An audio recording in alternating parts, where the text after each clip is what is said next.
Hey everyone, my name is Danielle Riley, and today I'm going to be talking to you about how to understand students with ADHD. So, first, here's a little bit of background information on ADHD and what it means. So, ADHD stands for Attention Deficit Hyperactivity Disorder, and this disorder is a medical condition. And a person with this disorder has differences in their brain development and activity that affects their ability to pay attention in school or their ability to sit still. They're more likely to fidget with things and lose focus. And it also affects their self-control. So they're a little more impulsive than some others would be that don't have ADHD. So, next we're going to talk about how many students with ADHD are currently being served in the US. So, over here I have a cool little picture that I thought really fit with this slide, and it just kind of gives a detail of what ADHD is again. And then it has some statistics. But the major statistics that I found about students that are currently being served in the US with ADHD are that 3 to 7% of school children have ADHD, which it doesn't seem like that much, but actually that's quite a few. 6 million American children ages 4 to 17 have been diagnosed with ADHD. So you can put into perspective how many just 3 to 7% is that are in school with ADHD.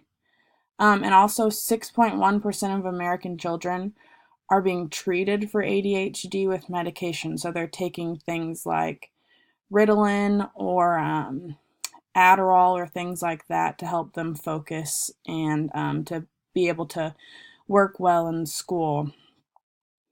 Also, ages when symptoms of ADHD appear is around 3 to 6, so it's going to be early on enough to be able to figure out what's going on and do something to help that child in the classroom. The average age of a diagnosis is 7, so hopefully you can find it when the 3 to 6 window, but most of the time that average age is around 7. Next, we're going to talk about how the number of students identified with ADHD increased in recent years, and what are some of the reported reasons for the increase. So, there has been a 42% increase in ADHD diagnosis over the past 8 years, which is a pretty dramatic increase over the past few years, definitely dramatic. Some reasons for increase could be an overdiagnosis of the disorder. So doctors could think a child has ADHD when in fact they really don't. They have something else that they're accidentally diagnosing as ADHD. There have been sharp jumps within certain subgroups that have been diagnosed with ADHD in the last 15 years. By subgroups, I'm assuming that means like minority groups and different groups, because I noticed that Hispanics have really jumped, the ADHD diagnosis has jumped within that particular group. It's really important to understand the reasons for increase because the diagnosis comes with a prescription for a stimulant drug like Ritalin.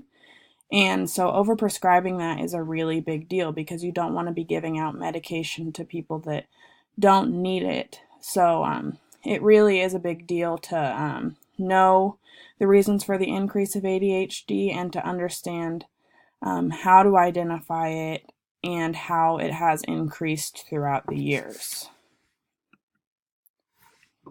So next we're going to talk about what the specific behaviors and characteristics of students with ADHD are and what ways those characteristics make it difficult for students to learn and participate in school. So there are several different behavior characteristics of ADHD. Those include struggling to pay attention.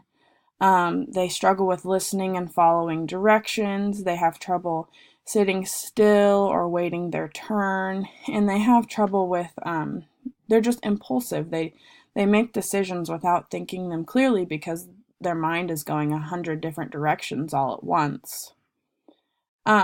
Kids with ADHD have signs of 1, 2, or 3 of these categories, and these categories are inattentive, hyperactive, and impulsive.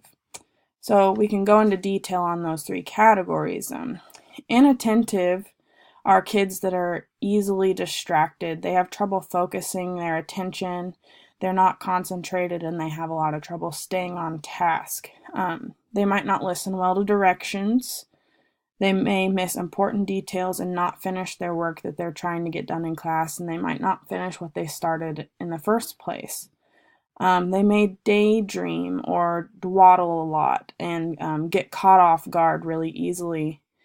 They're going to seem a little absent-minded and forgetful, and they're going to lose track of their things. So that's what inattentive means. And then the hyperactive portion is when a student is fidgety or restless, or they get easily bored and they get distracted because of how bored they are. They may have trouble sitting still or staying quiet. They may rush through their things and make careless mistakes with their work in class because they're just trying to get done because they're afraid they're going to lose focus.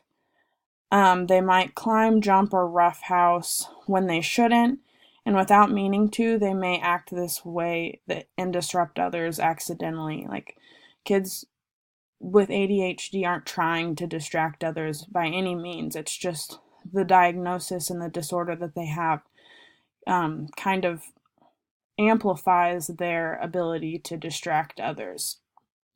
The next one we talked about is impulsive. And impulsive kids, they act too quickly before thinking. So if it crosses their mind, it happens, crosses their mind, crosses their lips kind of a thing. They often interrupt, or they'll push people to grab things, and they find it hard to wait their turn. So with your children are in line and you have someone with ADHD, they might get really impatient. They may do things without asking for permission, and they might take things that aren't theirs or act in ways that are sort of risky. They might take some chances that normal students without the disorder might not. They might have emotional reactions that seem really intense for certain situations, so they can get angry easily or upset or really excited about things, or their just emotions are all over the place. So, the next slide, we're going to talk about, do all students with ADHD demonstrate the same characteristics or degree of behavior? So all students do not exhibit the same characteristics or behaviors of ADHD. There are a lot of students that don't need to be placed in special education that have ADHD, but they do need certain classroom accommodations, like they might need a little bit of extra time to work on tests or assignments and things like that. There are also some students that don't have problems in school that have ADHD. It might be a mild form of ADHD, and they can contain it enough to work well in the classroom with medication and things like that. So, no, definitely not all students exhibit the same characteristics and behaviors that come with ADHD. There are many different ways that children can experience this sort of thing. So, the next slide, according to IDEA 2004, under what category are students with ADHD identified? So, children with ADHD are eligible under IDEA 2004 with the categories other health impairments or specific learning disabilities. I have a little chart down here that says the common other health impairments, which would be not just students with ADHD. There's a couple others. Disabilities that fall into the category. And it says these health conditions impair a student's ability to perform successfully in their education unless modifications are made. So that's kind of a little definition of the other health impairments. And then the specific learning disability category is just another category that ADHD can fall underneath because it is a specific learning disability, and it can be treated in many different ways and be helped in the classroom in many different ways. So some effective class-wide intervention for students, and especially students that have characteristics of ADHD, would include multimodal treatments, which is multiple interventions or treatments across modes of types of therapies. This is for students that are in the early childhood area. These multimodal treatments and different types of therapies are really helpful for them. Errorless learning is an instructional strategy that minimizes the mistakes students make when learning a new task. So this can keep students from making a bunch of mistakes that could be really possible for them to make because of their disorder. And this is great for the elementary and middle school age students.